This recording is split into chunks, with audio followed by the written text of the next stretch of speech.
Right, today on Fitness Freedom, we have the Harriott Myers. She's a seasoned nutritionist and advocate for plant-heavy whole food nutrition. She has almost 20 years of experience spanning clinical dietetics, public health education, and wellness coaching. And she specializes in using food to help individuals sustain peak health and performance. Her unique approach challenges conventional eating habits, and her engaging interactive styles makes her a sought-after speaker, helping people see food as a powerful asset for long-term success. She also has a beautiful smile and a wonderful, warm presence. So welcome, Harriet. I'm so glad to have you here. Thank you, thank you. Where are you coming from? Where is your city? So I'm located right now in Columbia, Maryland. I'm originally from the Bronx, and before that, I'm from Kingston, Jamaica. Wow, that's so cool. I'm so happy to hear that. I'm also multicultural and have moved around a lot, so it's nice to have some connection there.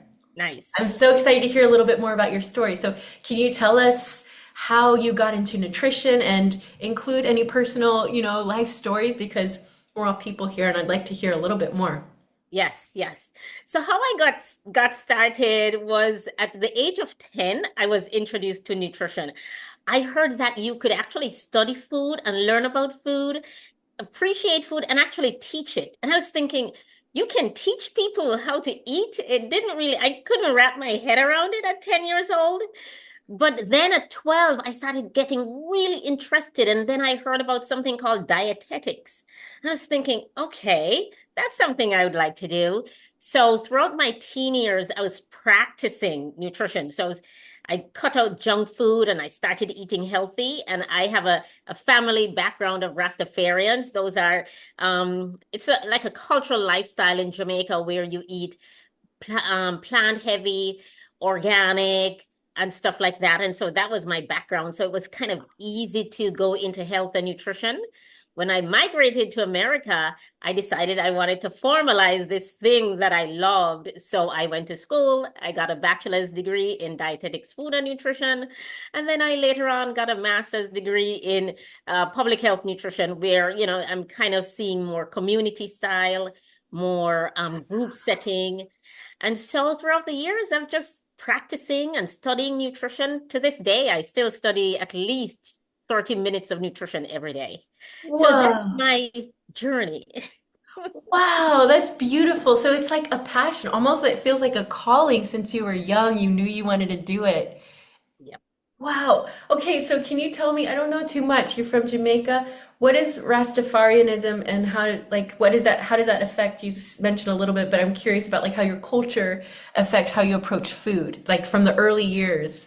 Yes. Here. So, some people think it's a religion, but it's not quite a religion. It's more like a lifestyle. It's more something that you do as opposed to something that you think or feel. It's everything, of course. And so it's the way you wear your hair, which is natural and just natural locks.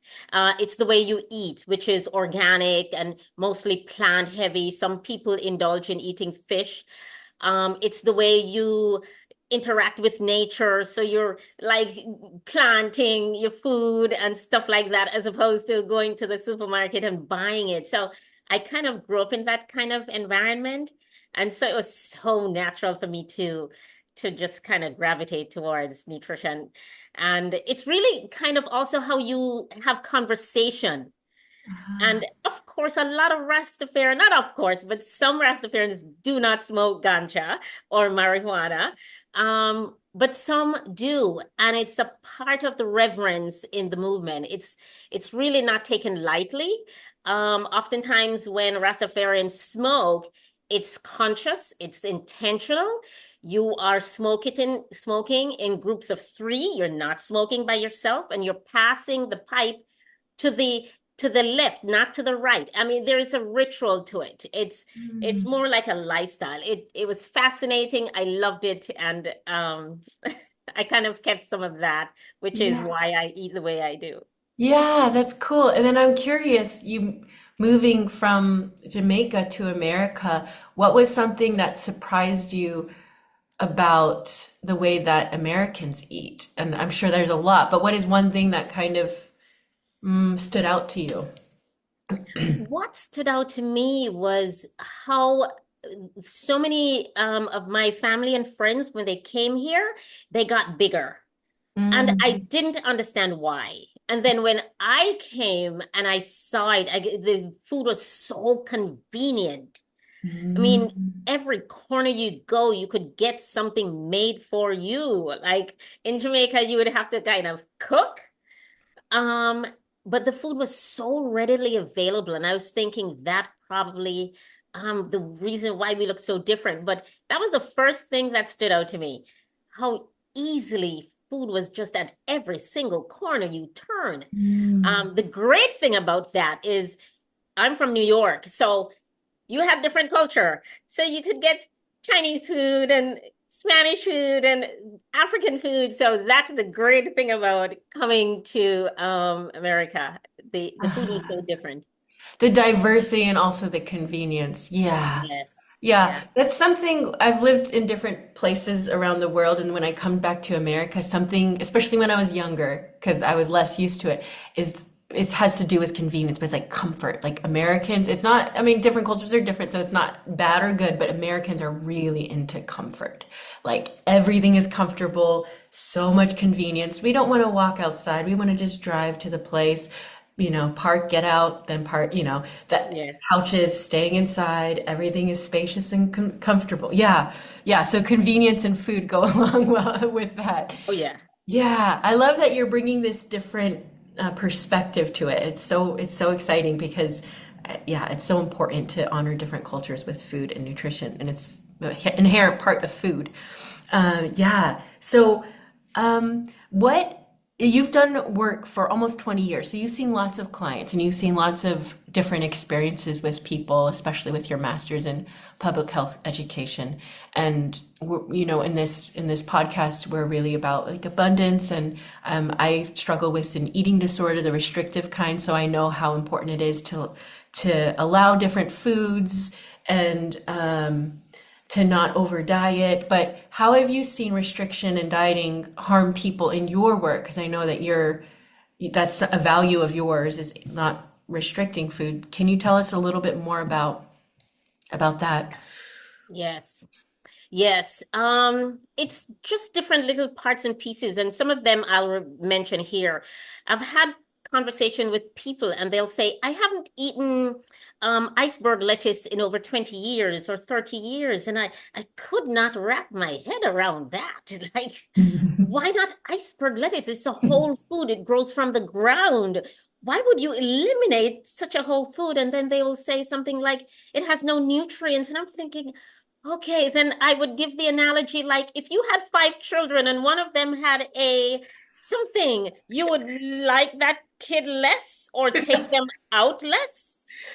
And then I would hear things like, like, okay, low fat, low sugar, low this, low that. And then it would go to the extreme. Oh, I don't do low fat, low sugar, but I will drink tablespoons of olive oil or I will drink tablespoons of coconut oil. And so those extremes, I when meet people, I don't like extremes. And I try to encourage them that extreme in what you think is good could actually harm you because we are so different. I could eat a bag of chips and it react to me totally different than it reacts to you.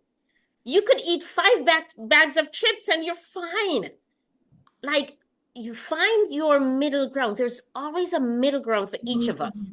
Ooh, You I know, love that.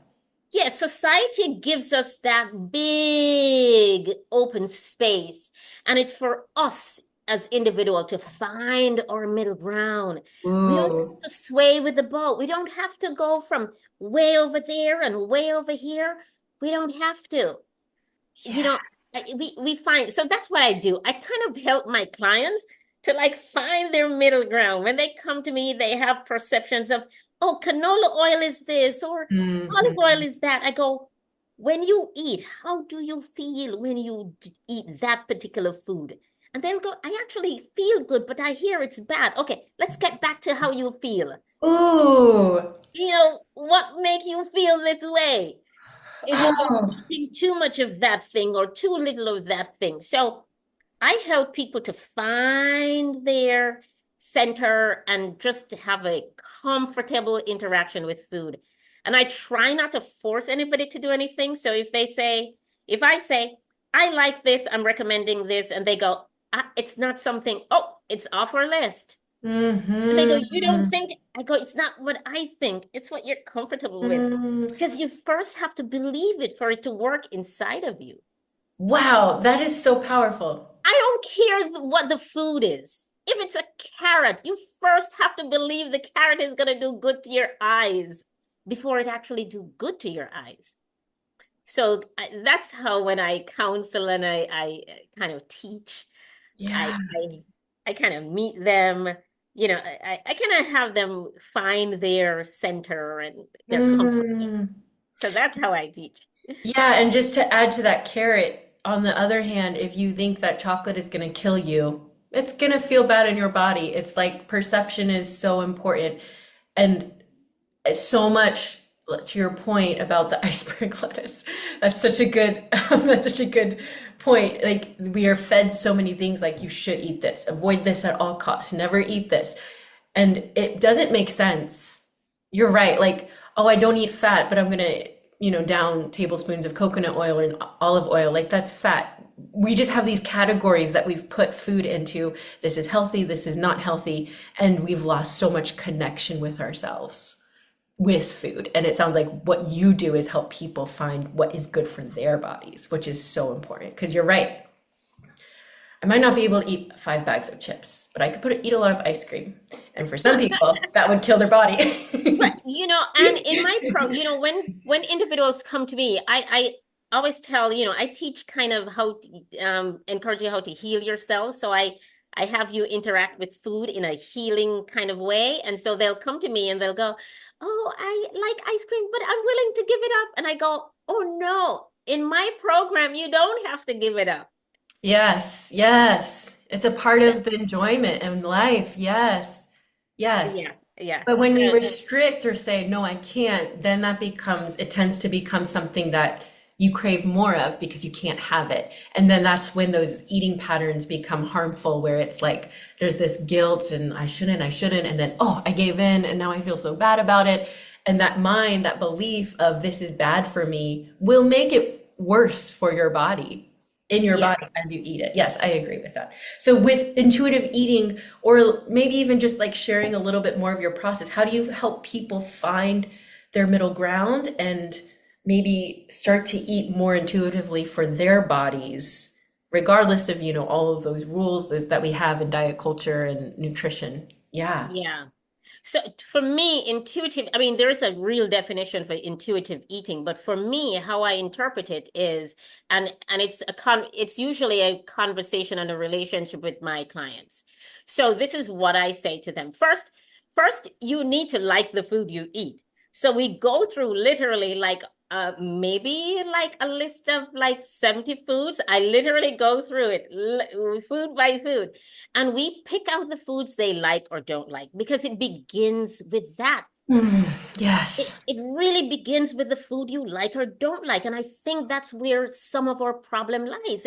We're eating foods we don't like because somebody said it was healthy for us, or somebody said it was in our culture, or somebody said this is what you do when you become an adult and if you want to be blah, blah, blah. And so that's the first thing we do. I meet that need where you gotta like the food you cook. And so we parse out those food and I literally go food by food. And sometimes it takes like 30, 40 minutes just talking about food and listing. So that's one thing that I consider, which is maybe not the definition of intuitive, but it really sets the foundation of how you're going to have that relationship with that food. And so Hmm. by the end, as we go through, now you have a list of food that I didn't pick for you, you picked for yourself. And so now the inclination to cook it is so much higher.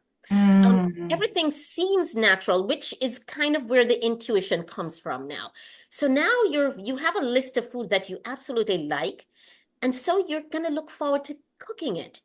You're going to look forward to not only cooking it, now eating it. And so, how do you feel? Do you want to eat that in the morning or in the afternoon or in the evening? Like, doesn't matter. And so that's kind of how I interpret intuition. First, you have to like your food. No matter how healthy it is or not healthy it is, you gotta like your food.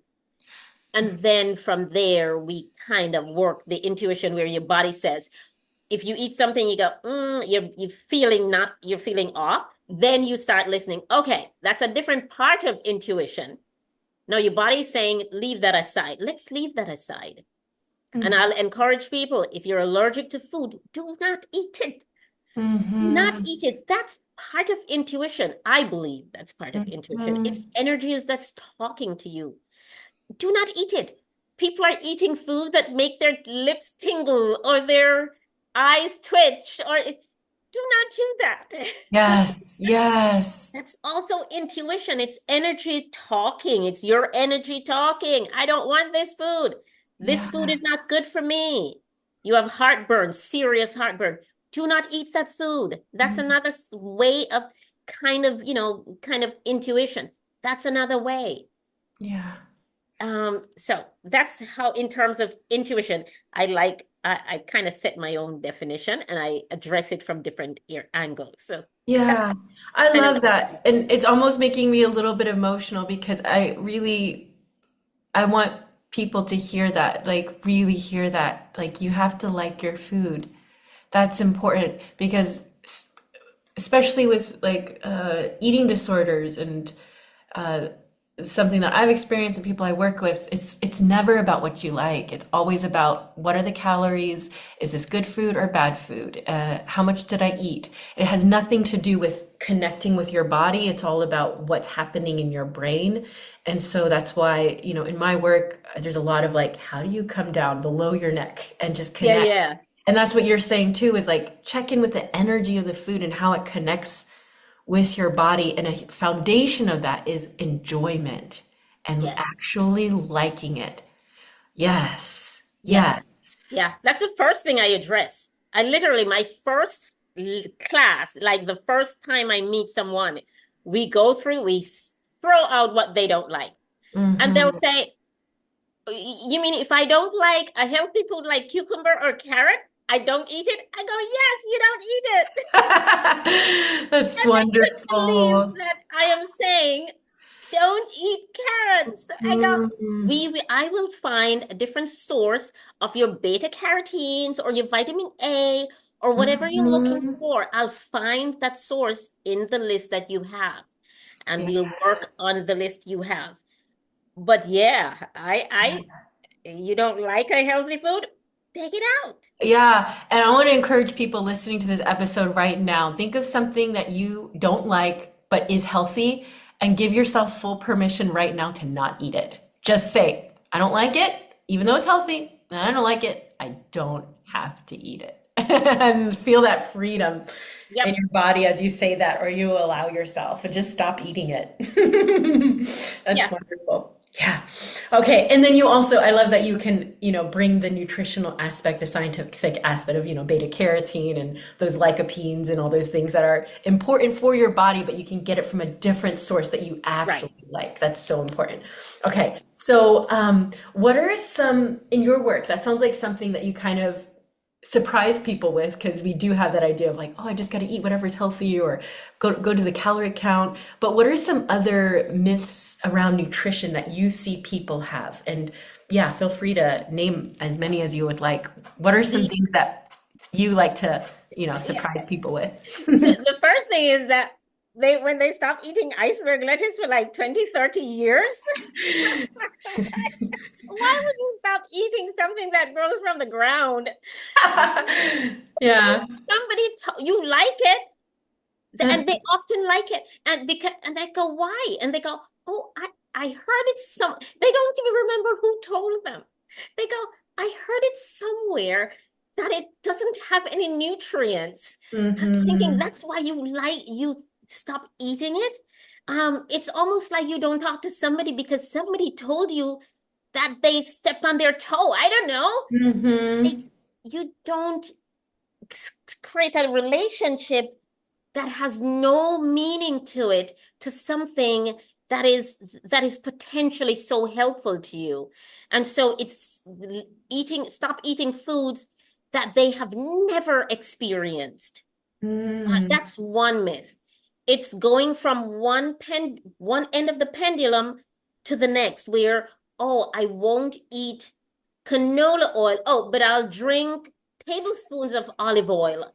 It's like from one pendulum shift. Oh, I won't Mm-hmm. eat seed oil because canola is seed oil. Oh, but I'll Mm-hmm. drink 2 tablespoons of canola oil. Okay, but or olive oil. Well, olive oil has more saturated fats than canola oil. Okay, so let's have a discussion why. And so I Yeah. kind of pulled that out. Some of the greatest things and myths is the lighter the food, the lesser the nutrients. Mm. Like white potatoes, onion, garlic, banana, yellow ripe banana. Like, are you Like white kidding me? foods, yeah. Yeah, White that's a foods big has one. white foods has no nutrient. I go, who told you that? Hmm. One, yeah, big white rice. That's a big one. It's like I won't eat white bread or I won't eat white rice because it has quote unquote zero nutrients. And it's like, well, depends on what your body is able to handle and what you're going for, what those needs those foods fulfill. But yeah. Yeah, so that those are some of the myths. And what I come in with, I often show them like several research, and I go, look at some of the benefits. Here are some of the benefits. Here's some of the benefits. This is now you make your own decision. I don't force people what to do, but I go, you make your own decision. Here is what I'm going to give you. Make a decision based on that. Currently, one of my clients, I encourage particular oils, and she came back and she go, but the internet says I shouldn't do use that because it's a toxic oil. And I go, okay, let's have a conversation. I'm not gonna tell you. I'll tell you why I suggest it. So let's set up a session. So we're in the process of setting up 30 minutes. I'm gonna Hmm. show her why I recommend it. And then I go, you walk away with your own opinion. So Hmm. that's kind of how I teach and when I hear myths and stuff. And so those are some of the myths that I wish people would like pause and go, Hmm. hmm, well, why am I not eating this? Because somebody told me not to, or because it's not good for me? Like, Yeah, to use your analogy with people, it's almost like you have different friends. Like maybe you wouldn't go to a show with one friend and you would rather like play board games with them. Or maybe with one friend you can open up and be really intimate, and another friend you just laugh with. It's not that one friend is bad and one friend is good. They're just served, like you just connect with them in different ways. And when yes, we get out of the category of this is healthy, this is unhealthy, this is good, this is bad, then we allow ourselves to see, oh, how does this food benefit me? Or how do I relate to this food without all these rules and really check in with my body. And then from there, I can make those decisions along with the education piece of like, oh, this is what this food does for my body. It's just taking off some of absolutely. those rules, I think, right? Or those Yeah. restrictions around this is this and this is that. Not only that, but it not only taking off the rules, but come up with the rule yourself. Mm. Like if you have rules, c- come up with it yourself. So that way, if you're having a conversation, even with yourself, not necessarily a conversation with someone outside of you, you go, okay, this is the reason I stopped eating that. Like, explore why you stopped eating it. Don't just stop Mhm. eating it because you read or 20 people on TikTok like said it. Like, don't make that your the impetus behind why you stop doing something or even start doing something. Like, Yeah. you gotta own it. Like when you come to me and you Mm. say stop eating that, don't tell me it's because TikTok said that. Say because I come to the conclusion that after listening to maybe TikTok, I did some research. I talked to some people and my body feels a certain way. Like come up with your own conclusion why you eat or not eat something. That's also intuitive eating. I tell them that's also intuitive eating. if you exclude yourself out of that equation, the conversation where your body doesn't have an opinion on the food because you've never eaten it, you're excluding a huge part of intuition. Mm, A huge part of intuition because you don't get to make that decision. You're just listening to people. yeah. And so that's kind of what I teach. How do you feel about it? Oh, Mm, you're just listening? No, no, no. How do you feel? How does your yes. body feel Yes, when that you is so interact? good. Yeah, you're so right. It's like again, the brain, we're like, no, this is right, this is wrong, or this is what someone told me to do. I'm just going to do it based on that. But you're bypassing your entire body, which is the one that's processing it, which is the one that's, nourishing you. And what you're saying, it sounds like your approach is making your body the authority. You can Yep. take all these other things into account, use your brain for good as a tool, and make your body the ultimate decision maker in all of these decisions for Yes. what food is right for you. Yeah.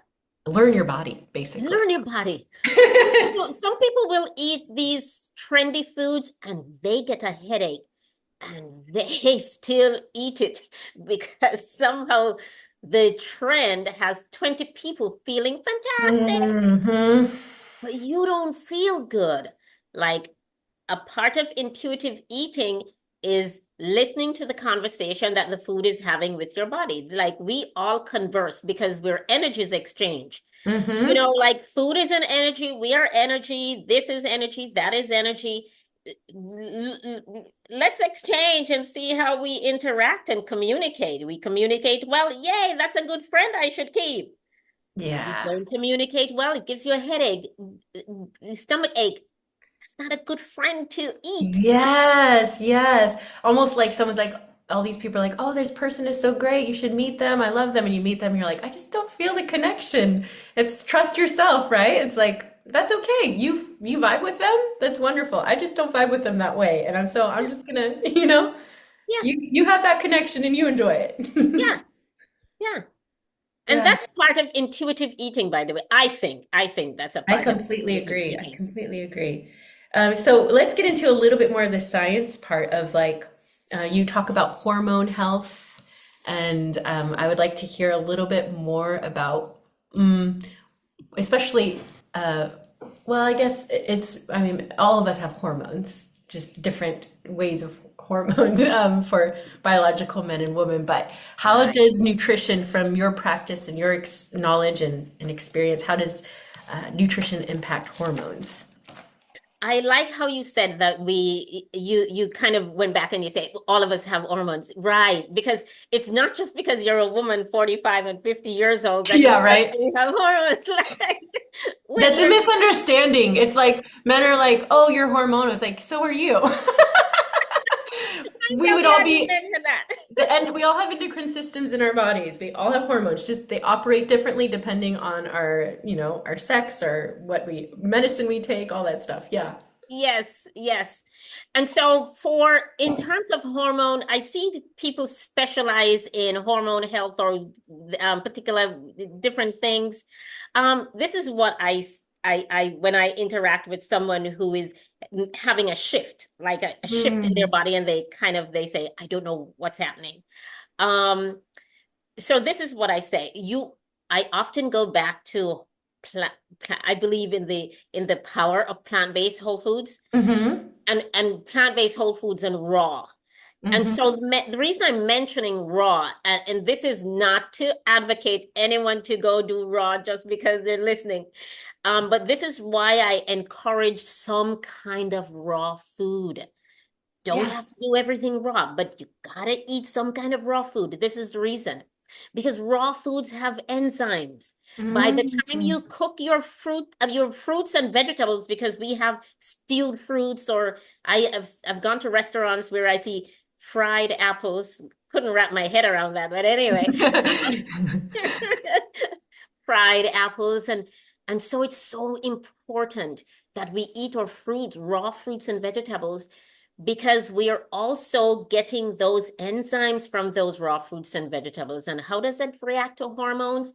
The enzymes are those like keys that open your door. In Hmm. your body, they go in and they interact in a different way. If you're eating cooked food and you're absent of these enzymes, your hormones, those little organs that produce those hormones, need something to trigger them or to unlock them or to touch them or nudge them or whatever them. And often we're looking for enzymes to do that, right? Because Hmm. without enzymes, we don't have attachments. Things don't attach to each other, and metabolism sometimes don't happen. And it's within that raw food. So I say, in terms of hormonal health, not if you're going through menopause per se, but just throughout. One of the greatest thing is to include raw foods in your meat food fare. You just shouldn't eat cooked food all the time. You should include some kind of raw food in your food fare. In terms of when women get a certain age, and there's categories of food that I encourage, which will make a difference, of course. Can you share some of those? Those are genisteins and daidzein, and these are from your isoflavonoids from your soy products. And so Hmm. those are your edamame, your soy, tofu. Even tofu is a highly processed foods. So if you're into whole foods, then tofu might not be the thing. Maybe tempeh, which is less Hmm. processed. Edamame. I find for myself, I can't eat too much edamame because it's so rich in fat that Hmm. I react to it. There goes, right. So I react to edamame and I do not eat more than like a handful. And like, you know, some people indulge, like, shouldn't you eat more? Not for me. My body tells me not to eat too much. Hmm.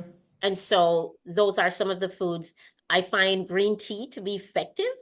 Okay. Um, I also find thyme, and not Hi. only Cool. but not only thyme, the seasoning thyme, but not only that, but those array of seasonings like your marjoram, your thyme, your they tend to have these antioxidants that's so rich and also helps in minute ways, in very small amounts. You can take them just in your soup or in a tea Hmm. in hot water, and it somehow helps to balance some of those um, crazy shifts that we have. And Hmm. it's because of the antioxidants. Some of them are thymol. I don't remember some of them. By the way, like one food can have over 600 antioxidants. Like it's Wow. amazing. Um, we don't just get like um, allicin from garlic, when you talk about what are some of the antioxidants you get from these foods. It's not just allicin, it's like a whole bunch of them. Yeah. Um, when we talk about allicin, because it's probably the most dominant one. Hmm. So those are the things when you're eating your raw foods, you're eating your seasonings, those foods that we take in small amounts, you're talking about hormonal health. Hmm. If you introduce that into your diet on a regular basis, you're going to be kind of like in flow, you're feeling Yeah. good. And of course, you need movement. Even Yeah. though it's not nutrition, but you need movement. Yes, they support each other. Yes, you Nutrition and can't movement, they support each other. Not in like in a, hormonal health as well. yes, definitely. Your Yes, body needs movement. Not to earn your food or to burn off your food, but they like to work together. So enzymes, raw foods. So regardless of like where you are, man or biological, male or female, regardless of your hormones, enzymes are important and you can get that through raw foods. And that's something that I feel like I try to eat something raw every day just because I know it makes me feel good and I love it. I also, yeah, you don't want to overdo it. Check in with your body, but yeah, having yes. some raw foods. And then when you said the isoflavonoids like edamame, tofu, tempeh, it made me think of. So I'm half Korean, and I've lived in Korea throughout my life, and it's just like common knowledge. Like Koreans are very big into food and very big into like how food affects your body. So it's just common knowledge. Oh yeah, definitely for women, especially in hormonal health, eat tofu Yeah. or eat edamame or soybean sprouts. Just make sure you get that. Like it's just so accepted in the culture, and sometimes we forget in different cultures. So that was a cool thing. And then that's so cool about the herbs, how just a little bit of herbs, because most of us don't hate thyme or marjoram, but it's just like a small thing we could sprinkle onto some chicken or vegetables or soups and just get a lot of antioxidants through there. Yeah. Wow. Yes. And it's so underrated, I think, because we cook with it so we don't remember. But add it to your salad so you don't have to cook with it all the time. So the Yeah. same seasoning you add to your soups, add to your salads. Aha. So that way Yeah. you have it, raw at some Mm-hmm. point. Right, right. That sounds delicious. So I'm thinking about people listening to this, and a lot of us, especially these days, struggle with a lot of fatigue and tiredness. And those of you listening to this, you can't see it, but I think both of us are hand talkers. And if you were to see Harriet, we're very vibrant, and she's moving and explaining things, and I can see it, I can feel it, because I do the same thing. Like I feel things with my body, and it comes out through my hands. So you seem to have a lot of energy, but fatigue. We all need sleep and we all need movement. But your specialty with nutrition, are there any like things that people might be able to take away and just if they're feeling really tired or really fatigued or they struggle to get through the day? Do you have any insight on that? So one of my one of my things that I often when I have conversations with people is or fatigue sometimes. We think it's just too much sugar in our bodies because we think that sugar makes us lethargic, but it actually could be something like deeper. Like we have like 12 major organs in our body and like millions and millions of highways of vein, think structures that connect each other. And so it could be that as well. So often I listen to people and they try to pinpoint their issue to one little thing. Um, oh, I just had the donut this morning. No, it could be something else. So this is what I say. Get in tune with your body. You got to get in tune with I strongly believe in feeling connected to your body. Having that energy exchange. So if a food doesn't work for you, don't have it. If you feel lethargic, what did you eat like a minute ago, 2 hours ago, 5 hours ago? Oftentimes it takes about 5 hours for food to like move along and travel. Mm-hmm. Like, what Mm-hmm. did you eat between those 5 hours? And Mm-hmm. how are you feeling? Is there anything that you're eating that every time you eat that, you probably won't know. So if you're feeling lethargic, this is a time to kind of what I call, I've seen it before. I didn't make it up. It's like food mood table. And so I have that as well. If I have someone who's talking about lethargy or stuff, I say, okay, let's do a food mood table. And it's really about just tracking food. How do you feel now? And think about 5 hours, 4, 3, 2, 1 hour Mm-hmm. ago, and then you're going to identify the food. So not only that, but first thing, there's something called the Occam's razor. Like, what is the most obvious? Sometimes we go into the complex first, but it's so good to go to the most obvious. Like, think like a 2-year-old. Like, Yes. if the floor is wet, that's because somebody It's because, Yes. it's because somebody spilled water on the floor ground. Like we adults thinking we have a pipe broken underneath. Like we just go to the complex. What's the simplest? Could it be that I don't know, didn't sleep? Mm-hmm. Okay. Like, you know, if you didn't sleep, Mm-hmm. your body is going to make up for it. I always tell people sleep is not like food. If I don't eat for 3 days, when I finally eat, I can only have one plate of food. Mm. If I don't sleep for 3 days, when Mm. I finally sleep, I feel like I cannot wake up. Mm-hmm. I'm gonna go right back to bed. I'm probably gonna just walk to the kitchen, drink some water, eat some food, go right back to bed. Your Mm-hmm. body needs to catch up. So you're Mm-hmm. feeling lethargic. Are you sleeping? Let's get that out of the way first. Mm-hmm. Don't get too complex.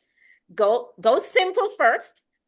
And then if you're sleeping and everything and you're still feeling lethargic, are your hormones off? Okay, let's get some water, movement, and raw foods in, right? Mm-hmm. Don't go raw, but let's get some raw foods in. Okay. Exactly. If that's not working, you gotta go find a professional because you have 12 organs in your body and something might be telling you, I'm off. And they all relate to each other. So they're best friends. Yes, 12 organs. I like that. I've never heard that number in terms of like the major organs. It's true. I know you're right. It's just nice to hear that number. It's pleasing.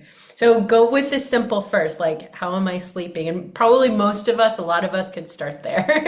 Yes, Right? We start there, get enough sleep, and if that's not working, drink some water, get some movement, maybe even just go for a walk. Eat some raw foods, and like you said, add it. Don't eat only raw food, just add some raw foods. And if that's not working, go get some things checked out. Yeah, that's yes, so helpful. That's so helpful. yes, That's a nice kind of step-by-step process as well for people listening. yeah. Hmm.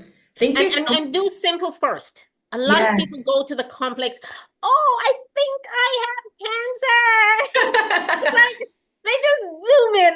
They don't even Mhm. just go simple first. Simple, simple, simple. And then if it gets complex, that's when you need help. Go outside, get up, go to see the doctor. Yeah. Yeah. That's so helpful and so valuable. Yeah, we overcomplicate things, just like the iceberg lettuce and the seed oils. Yes. I have had so much fun talking with you. I feel like I could just keep talking with you for a really long time. Yeah, it's so fun, and I'm so happy to hear your approach to things. It's refreshing. It's really, really refreshing in a world with all of the rules, like you say on the internet, eat this, don't eat that. It's so refreshing to hear you say focus on foods you like, go with plant foods, check in with your body, make your body the authority with all of this. Um, I like to ask all my guests a question before last question. And so I would like to ask you if you had a microphone where you could, share one message of health to everyone in the world and everyone could hear you and take it in. Harriet, what would you want to share with people? Wow. So I have a whole bunch of philosophy, but I always say the meal that takes you 20 minutes to eat can either extend your life for 20 years or pull you down in 20 months. So you Whoa. want to be careful, like choose wisely. Don't arbitrarily eliminate whole classes of food because someone told you so. Do your own research. I know I'm going into more than one thing, but they're No, kind go of ahead. connected. Give us the But sub points. yeah, there's some points. But be your own, um, make yourself a part of the conversation. Don't listen to what like the internet says. Make yourself a part of the conversation. So if they say to eat this and you eat it and you feel great, then okay. If you don't feel great, it's not for you. Make yourself a part of the conversation in how you eat food, communicate with food. Um, because it's a conversation, right? It's a conversation you're Mhm. having. It's energy exchange. If your energy is not balanced, it's not the food for you. Make yourself a part of that conversation. If you go to a nutritionist and they tell you, eat that, it's good for you, but it's just missing the mark, not the Mhm. food for you. Make yourself a part of the conversation. And once you start doing that, healing comes naturally. Naturally. You don't even need anyone outside. It just comes naturally once you make yourself a part of that conversation. That's so good. That's so good. Yeah, so how about listeners, next time you eat a meal or you eat a snack, Act like you're having a conversation between your body and that food. And this is something that I actually did with a client recently. I was like, if food was talking to you, what would it be saying? If this food was talking to you? And it was so enlightening. It's so empowering. Just like, oh, this is what it's saying. Okay, what would this food say to you? So if food could talk, if your meal could talk with you and your body could talk with the food, what would you be saying with each other? And that might not be while you're eating it. It could also be, a few hours after you're eating it. Check in. Yes. How was that conversation with my body and that Yes. food? And the more you can practice that and do that and connect with your body as the authority, you will heal and make better choices. Yes. There you go. Oh, Yes, I that was so agree. beautiful. I Is there agree. anything else that you would like to share before we get off? Yes, I would, when I have the opportunity, and thank you for that last question, it's, I believe we communicate through energy. Mm-hmm. And this is just something that I'm learning, new to me, but I strongly believe we communicate through energy, and everything is energy disguised as manifestation. So I am a bundle of energy disguised as Harriet. And you're a Yes. bundle of energy disguised as Michelle. And Yes. so the my breakfast was a bundle of energy disguised as what it was. And we are exchanges of energy.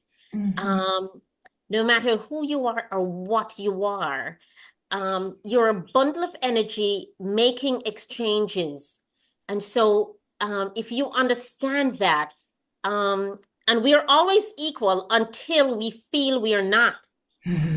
That's the only time we're not equal to someone is when we feel we're not, because we're automatically equal.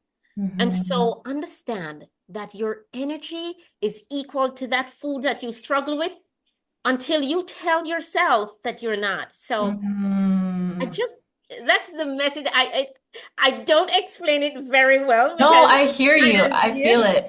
Yeah. It's kind of like when people say things taste better when they're made with love. It's that energy Yes, that comes through.